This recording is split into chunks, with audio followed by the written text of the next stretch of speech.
pessoal, hoje a gente vai corrigir as atividades que a gente fez na aula passada, tá? Então eu vou corrigir com vocês as 3 questões. E aí, antes da gente começar, eu queria falar 2 coisas. Uma é que tem pouca gente fazendo as atividades, tá? E isso é um problema. Por quê? Primeiro que a gente está aqui se esforçando para explicar para vocês, e aí as atividades, elas são a forma que eu tenho de perceber se vocês estão entendendo, se o conteúdo está fazendo sentido para vocês. Tem muita gente que não está fazendo, tá? A maioria não está fazendo. E aí fica complicado de eu saber se eu continuo, como que eu continuo, se eu reviso. Então é bom vocês fazerem as atividades até para que quando a gente retorne às aulas presenciais, vocês já tenham facilidade de pegar o conteúdo, tá? Então façam as atividades e enviem para mim. Tem gente também que está enviando de lápis. Façam a caneta, ok? Porque eu não consigo enxergar de lápis. E outra coisa é que na hora de vocês corrigirem a atividade que vocês já fizeram, peguem no caderno de vocês a próxima página ou na mesma página que vocês fizeram a atividade e coloquem assim, correção.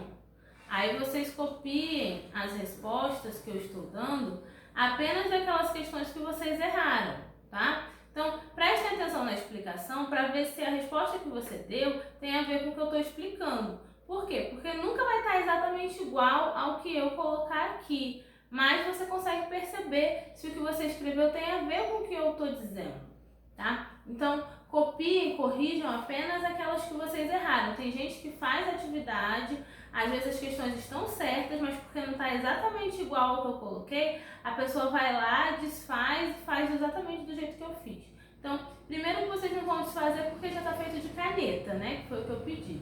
Segundo, que quando vocês forem corrigir, não precisa copiar todas as respostas. Copie as respostas daquelas questões que vocês erraram, tá bom? Muito bem. Então, vamos lá. Então, a aula passada a gente falou sobre consciência coletiva e solidariedade dentro da teoria do Emile Durkheim, certo? E aí eu passei 3 questões para vocês. A primeira questão pergunta assim: qual a diferença entre consciência coletiva e consciência individual? Bom, como a gente viu na aula passada, a consciência individual, ela é aquela parte do nosso pensamento, dos nossos sentimentos, que ela tem como referência a nossa individualidade, tá? As nossas características únicas, aquilo que nos torna diferente dos outros indivíduos. Então, é aqueles sentimentos que a gente pensa, que a gente sente e que eles têm a ver com nossas referências individuais. Então, são coisas que a gente tem dentro do que a gente poderia chamar de personalidade, certo? Que não necessariamente tem uma referência dentro do coletivo, uma referência na sociedade. Já a consciência coletiva, ela é essa consciência, essa parte do nosso pensamento, dos nossos sentimentos, que tem a ver com referências coletivas da vida em sociedade. Então, como a gente tem a consciência coletiva ela é o quê? Tem a ver com aquelas coisas que a gente aprendeu, a nossa educação, aquilo que é certo, o que é errado, tá? E aí, a consciência individual, ela é mais aquilo que a gente sente de forma mais específica, ok? Então, por exemplo, a gente pode dizer assim, que quando a gente fala de uma mãe, que ela tem 2 filhos, o que a nossa consciência coletiva diz sobre isso? Se você é mãe, a nossa educação, de forma geral, ela diz que a mãe ela tem que amar todos os filhos, que ela tem que cuidar de todos, sem fazer diferenças, não é isso? Muito bem, para ela ser justa, para ela não tratar um diferente do outro. Porém, na prática, a gente sabe que as pessoas elas são diferentes e a gente tem sentimentos e relações diferentes com essas pessoas. E aí a gente poderia dizer, quando você pensa numa mãe, que na parte da consciência coletiva, ela vê os filhos de uma forma justa, pensando, não, eu tenho que tratar os 2 igual, eu tenho que dar as mesmas oportunidades, a mesma educação. Porém, lá na parte da consciência individual, a gente pode ver, por exemplo, que essa mãe, ela acha que tem mais facilidade de se aproximar afetivamente de um filho do que de outro. Ela percebe que um filho é mais responsável do que o outro, ou que um filho é mais afetivo do que o outro. Então ela vai ver esses filhos de forma diferente, ela vai ter um sentimento, né, emoção, o amor, aquilo que ela sente por cada um vai ser diferente. Mas Se perguntar pra ela assim, você ama os dois filhos igual? Ela vai dizer, eu amo igual, eu amo os dois do mesmo jeito. Por quê? Porque a consciência coletiva, ela nos diz que o justo é a mãe amar e cuidar dos dois filhos de forma igual. Então, percebe, numa mesma relação, a gente tem uma parte aí que está sendo dominada pela consciência coletiva, essa ideia de justiça, de que tem que tratar igual, mas também tem essa parte da consciência individual, que é o sentimento íntimo que ela tem com relação àquele filho. Então ela sabe que, para o mais velho, por exemplo, ela tem mais facilidade de se aproximar emocionalmente, de fazer carinho, porque ele é uma pessoa mais afetiva e mais carinhosa. Enquanto que o mais novo é um filho mais distante, mais frio, né, menos afetivo. Ao mesmo tempo que ela percebe que o mais novo tem mais responsabilidade, consegue lidar mais com as responsabilidades, com as regras que ela coloca. Enquanto o mais velho já é mais disperso, é mais responsável. Então, ali ela consegue perceber que essas características de cada um fazem ela responder de formas diferentes. Então, isso é a consciência individual, é aquela experiência dela, pessoal, né? Não é a ideia do que é ser mãe na nossa sociedade, é a vida dela, o sentimento dela com aqueles filhos ali. Então, consciência coletiva tem essa referência, né, da sociedade, o que é ser mãe, como uma mãe deve se comportar na sociedade. A consciência individual tem a referência na sua própria vida, no seu próprio sentimento, como que ela se sente com relação a cada um daqueles filhos, ok? Muito bem, então eu coloquei assim, a consciência individual engloba sentimentos e pensamentos que têm como referência o próprio indivíduo, suas questões íntimas, sua individualidade. Se relaciona assim com os aspectos únicos de cada pessoa, algo parecido com o que chamamos de personalidade. Por outro lado, a consciência coletiva engloba pensamentos e sentimentos que têm como referência a sociedade, o coletivo. Se relaciona assim com visões de mundo, a moral, os valores predominantes em uma sociedade. No final do vídeo eu vou deixar na tela as respostas, e aí quem tiver errado pode copiar a resposta correta, ok? A segunda questão diz assim, qual das duas é mais forte?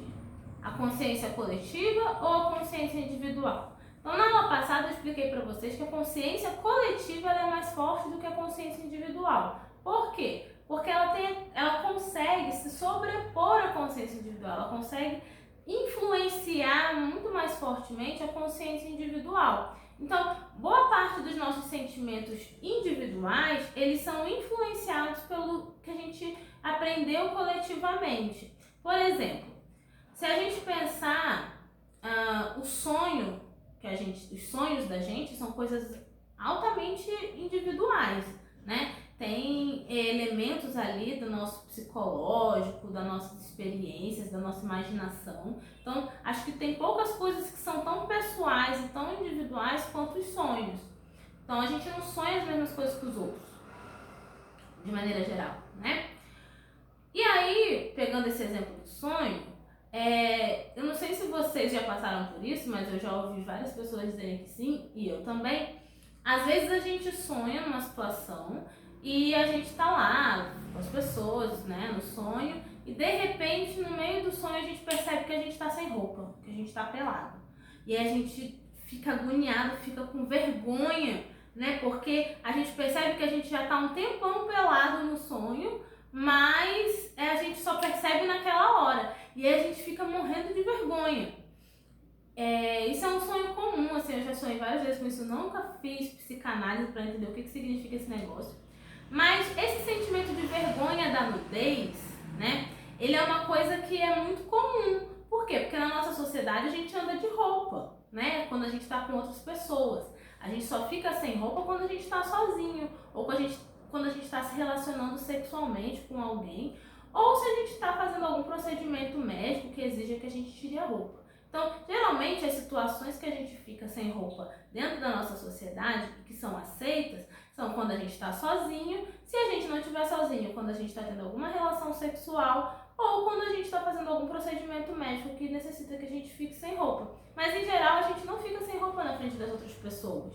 E o fato da gente não ficar sem roupa na frente das outras pessoas causa vergonha quando a gente precisa ficar sem roupa na frente das outras pessoas. Então, o que acontece? Essa vergonha da nudez, ela é algo pessoal, né? Cada um tem ali aquela coisa, ai não quero ficar pelado, eu tenho vergonha. Isso é uma coisa que você sente, é uma coisa individual, né?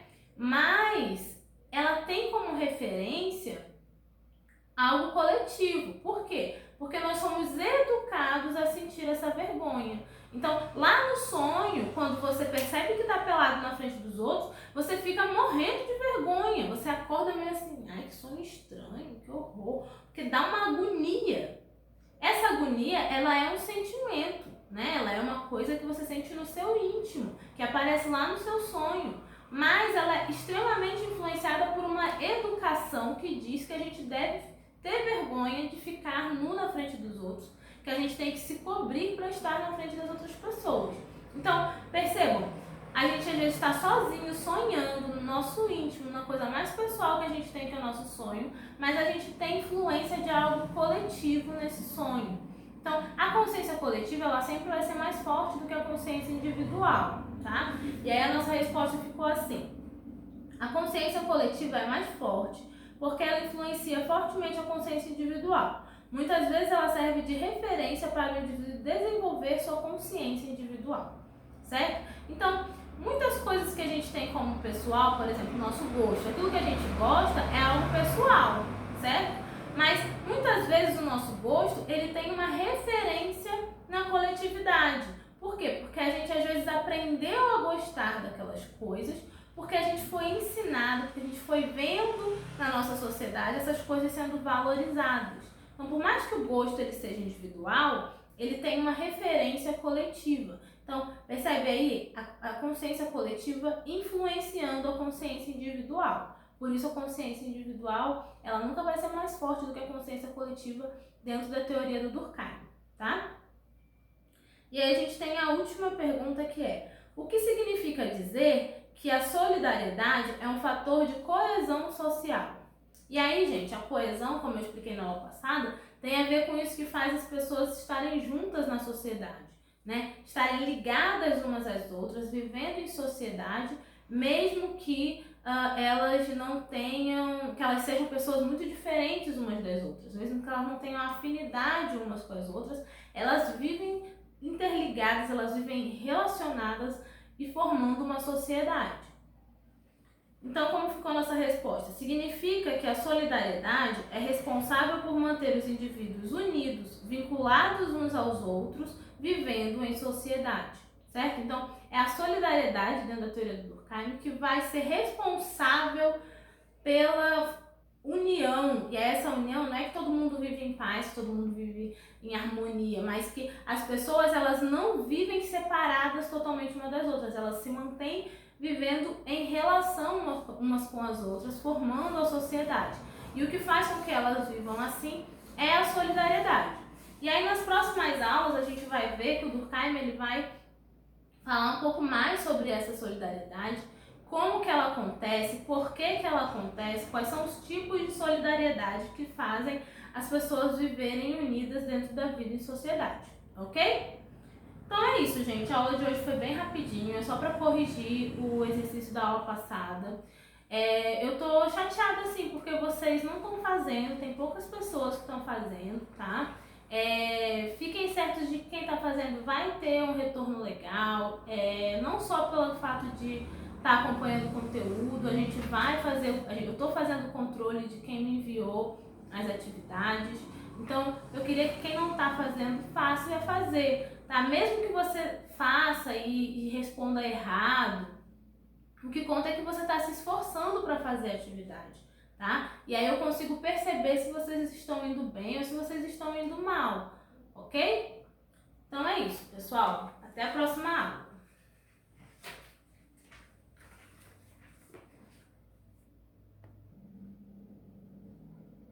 Gente, essas são as respostas, tá?